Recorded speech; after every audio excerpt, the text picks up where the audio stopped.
name is Mike Nelson. My job, underwater research. The Navy taught me diving, to defend myself underwater, to recognize and handle dangerous explosives.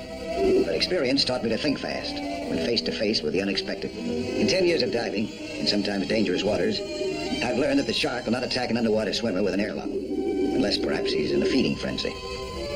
Giant stingrays passed me often without giving me a second look. The seals, the porpoises, the great whales, they're all friendly creatures. There aren't many killer whales. Man is a far more dangerous creature. He invented the air lung for recreation and exploration, but unscrupulous divers have turned it into an implement of crime. This midget sub was built for the Navy, for research and underwater scouting. The same gadget, in unfriendly hands, could be used for escape or illegal dope traffic. The sea sled was designed for sport, but unscrupulous fishermen use it for smuggling aliens into our country. Our Coast Guard keeps a watchful and protective eye on all offshore activities. When a Coast Guard cutter or helicopter appears, the sinister forces may disappear and take refuge beyond the 12-mile limit. This is why that I was asked by federal agents to be on the alert and report anything strange that might occur in these waters. When a number of missile experts disappeared, I was asked particularly to scout the waters off Point Flannery under the disguise of another assignment. I didn't know that I would change from the hunter to the hunted.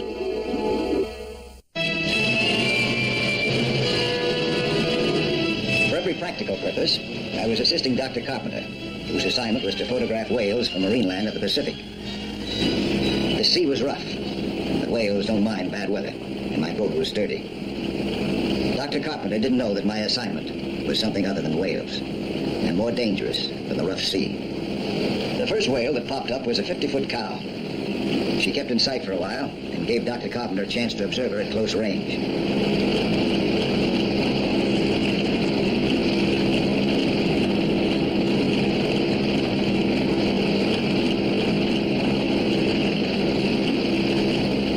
Kept jumping from all directions. I grabbed the camera. Dr. Carpenter was as happy as a kid.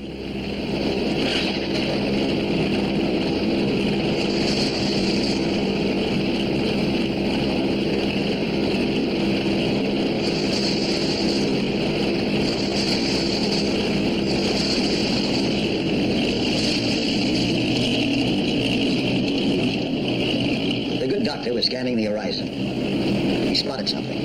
It wasn't a whale. It was a dinghy that was heading out to the open sea with 3 passengers. It was strange that such a small craft should take such a risk. We noticed that the name of the boat was the Aquabelle.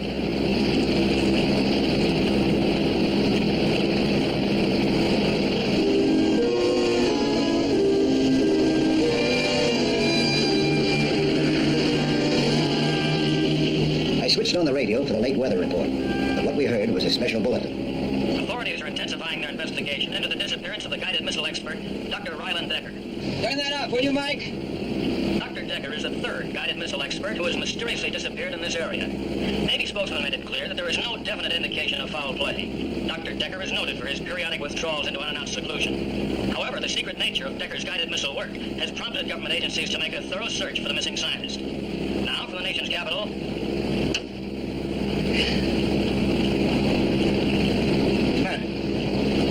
Report on Ryder. Yeah? You know him? Slightly. I met him last year at a Marine Symposium. I gave a talk on killer whales. He was scheduled to talk on subsurface missiles. His disappearance, is it serious? Well, I remember that he disappeared from the conference, too. They finally found him in a park with some boys, umpiring a ball game. Hey, I figures. I acted uninterested, but I was far from that. We cruised several miles further out, then followed the coastline northward. Suddenly, Carpenter noticed something. Does that boat look familiar to you? The Aquabelle? The dinghy was empty. We didn't know what was going on underwater, that one of the 3 men was a prisoner, that his hands were tied, and that his captors had forced him to go below.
catch any fish.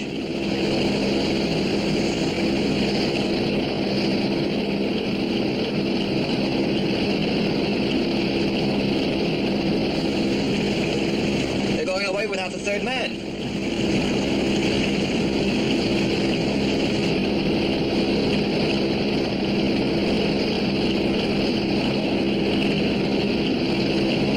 Oh, you're sure right. There's only two of them.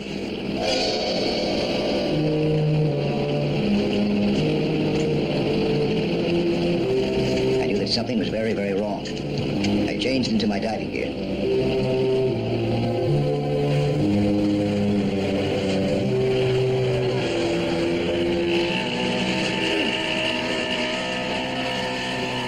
You think we should move in a little closer?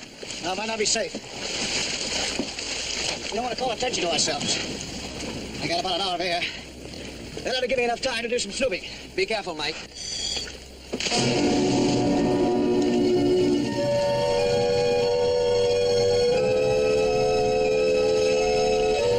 I went below to find out what had happened to the third man.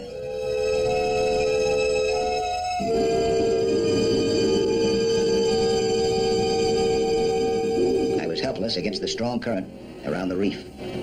I was bounced around like a rubber ball. I tried to regain my balance, but I was incapable of fighting the turbulence. The only thing that I could do was to go with it until it subsided.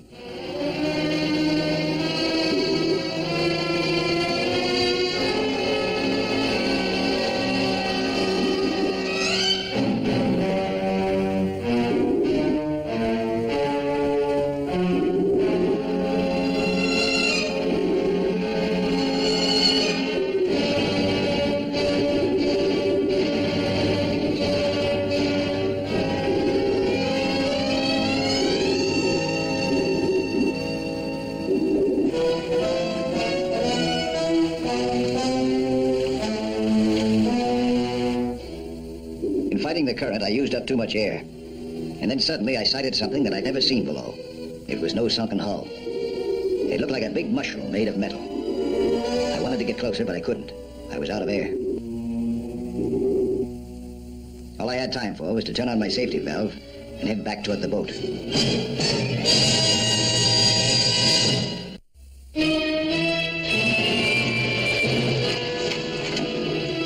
Doc helped me attach a fresh tank. The last one aboard. It gave me 30 minutes to inspect that underwater contraption below. Mike, maybe you should forget all about it. This may be some sort of Navy detecting device, and the third man is the operator for it. No. If the Navy had anything out here that was secret, they'd be swarming all over us by now. We patrol boats, frogmen, the works. Whatever it is, it's none of our business. I'm gonna make another dive. Better get out of here. I might come back. Mike, listen to me. You come back and get me in exactly a half an hour. Mike. I gotta find out what that thing is down there.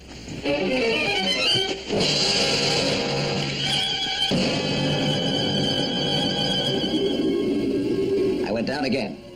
I approached the mushroom from the other side of the reef. I was right in my calculations. The current was not as strong on the other side.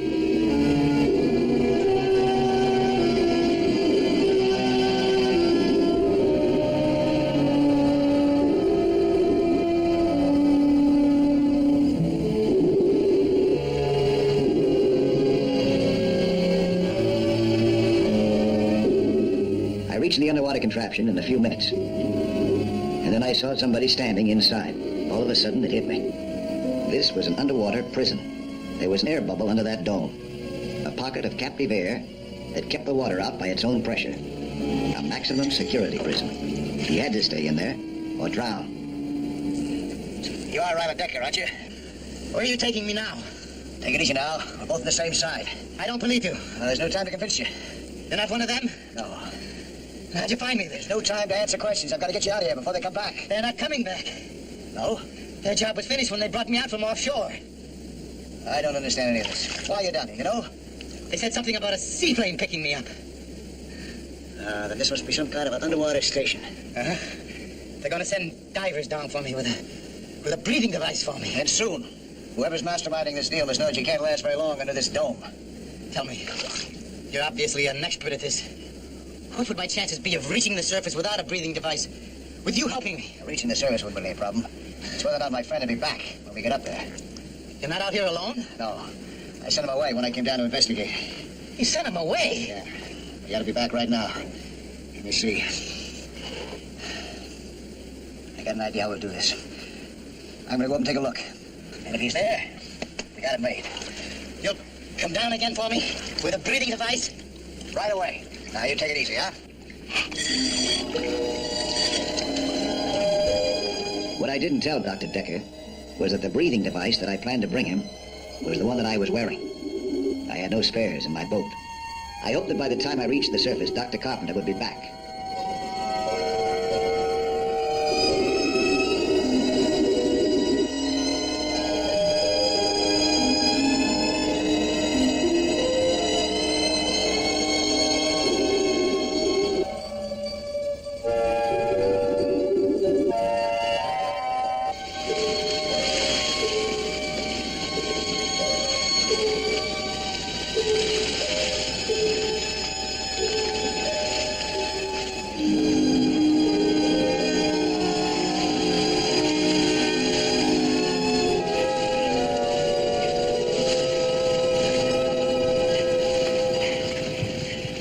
That's an underwater station down there. There's a man in it. Tell him Decker. He says there's a seaplane that's coming for him. Any minute. Get a line, we'll try and get him out of there.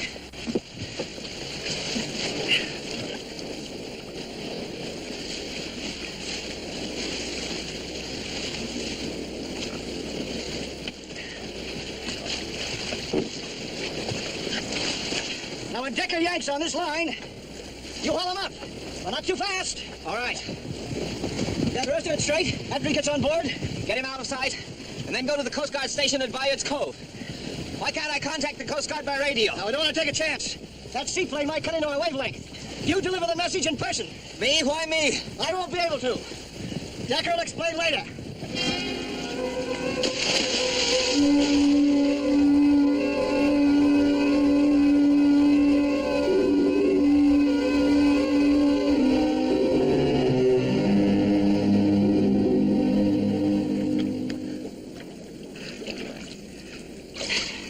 You didn't bring a breathing device for me. Yes, I did. This one. But that's yours. I won't need it. Here, turn around. You're going up with that one? I'm staying here. I'm taking your place. You can't. They'll kill you.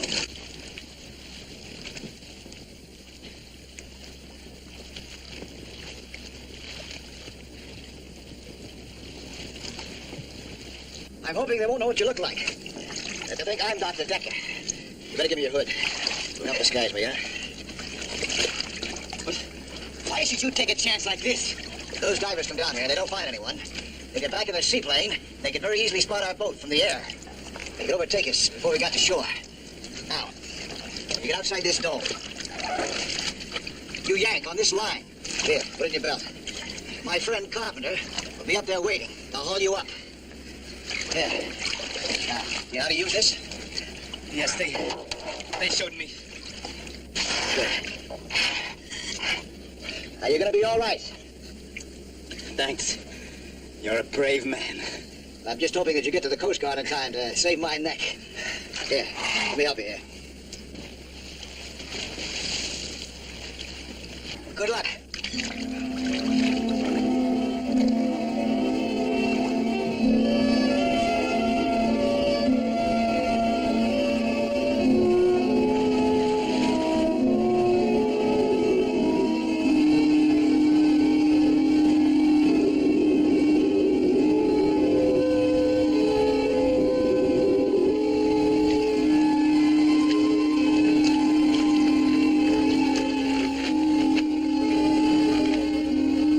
Dr. Carpenter was a good man.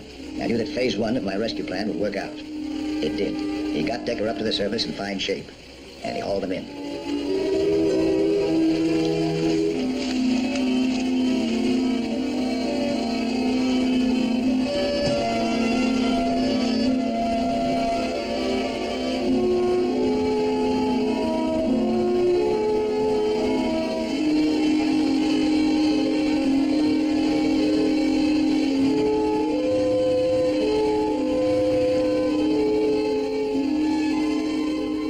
Phase two went into operation next, also without seconds to spare. His job was to get to the Coast Guard before the seaplane arrived.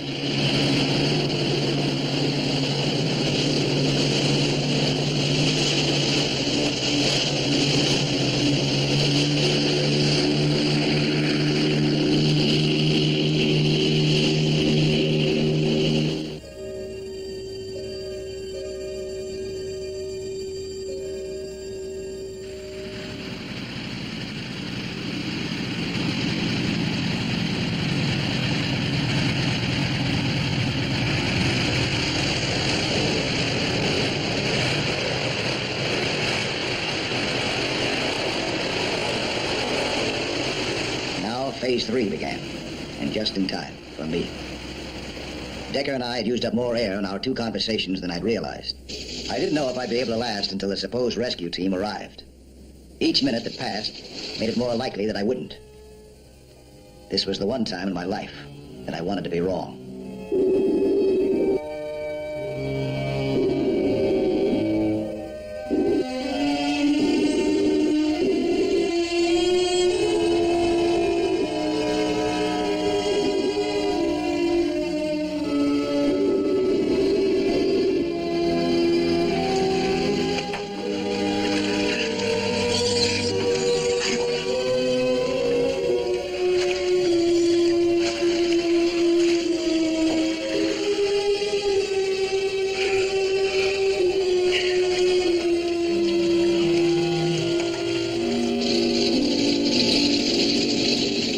Suddenly, a Coast Guard cutter appeared on the horizon, and a helicopter above.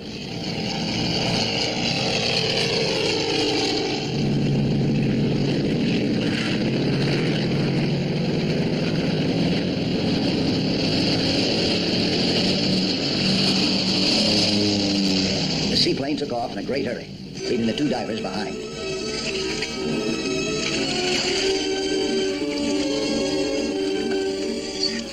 Now I was ready to put Phase 3 into high gear. They expected a helpless old man, but they were a little surprised. When I ripped his intake tube, he had no other choice but to surface. That was one down, or I should say up, with one more to go. But this second one would be tough, now that I'd lost the element of surprise. I had to think of some other trick.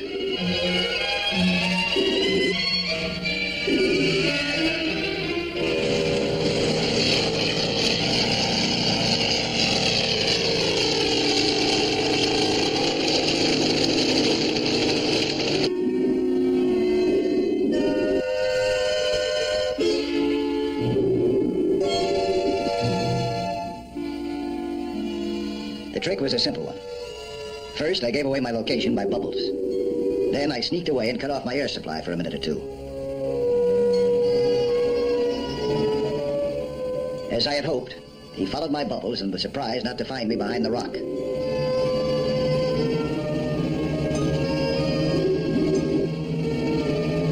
While he was looking for me, I got behind him. It was 1 against 1. I had a good chance.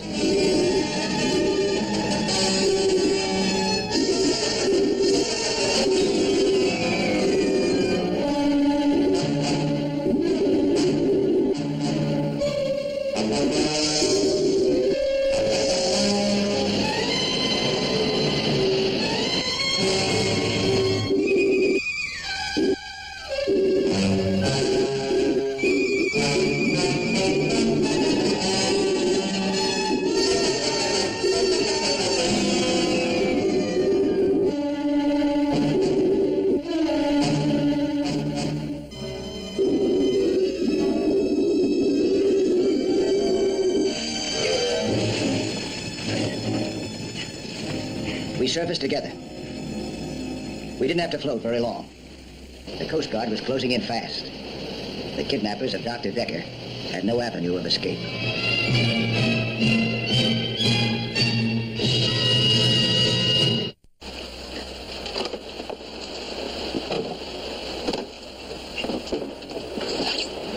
I'll be back next week at the same time with another SeaHunt story. Plan to be with us again, huh?